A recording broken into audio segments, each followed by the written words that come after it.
Good day everyone, I am Mark Limal G. Lazada, a college student. Before I begin my speech, I want all of you to listen carefully to this short audio.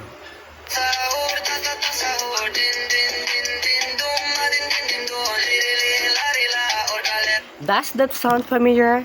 Did some of you instantly recognize it or maybe even start repeating it in your head? If so, then you have just experienced something many people online refer to as brain rot.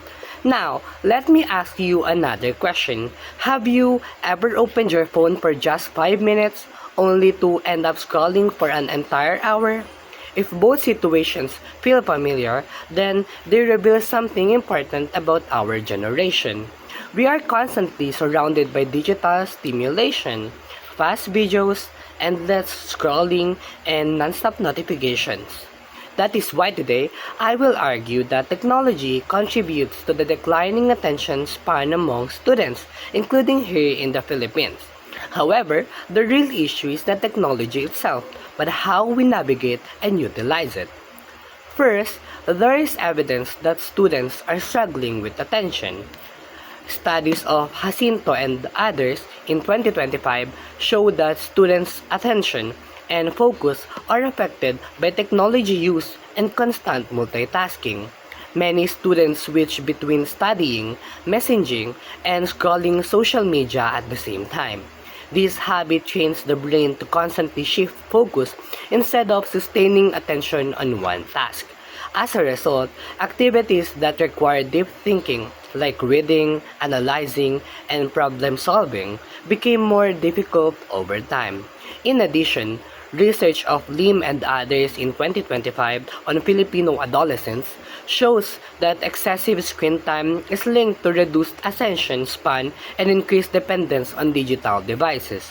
This supports the idea that constant exposure to fast digital content can affect how our brains process information. However, we must avoid oversimplifying the issue. Technology is not the enemy. In fact, it has transformed education and communication. It gives students access to information, online learning tools, and global communication platforms. The research of Canlas and Paris in 2024 also shows that social media and digital platforms can support learning and communication when used properly.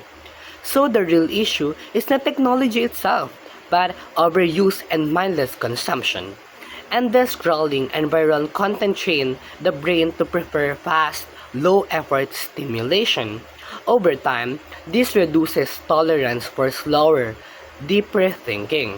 This is what people refer to as brain rot. It is not a medical condition or a medical term, but a pattern of behavior linked to reduced focus and attention. In summary, technology is a powerful tool, but also a powerful influence. It can either sharpen our minds or slowly weaken them, depending on how we use it. So instead of asking whether technology is good or bad, we should ask ourselves a better question.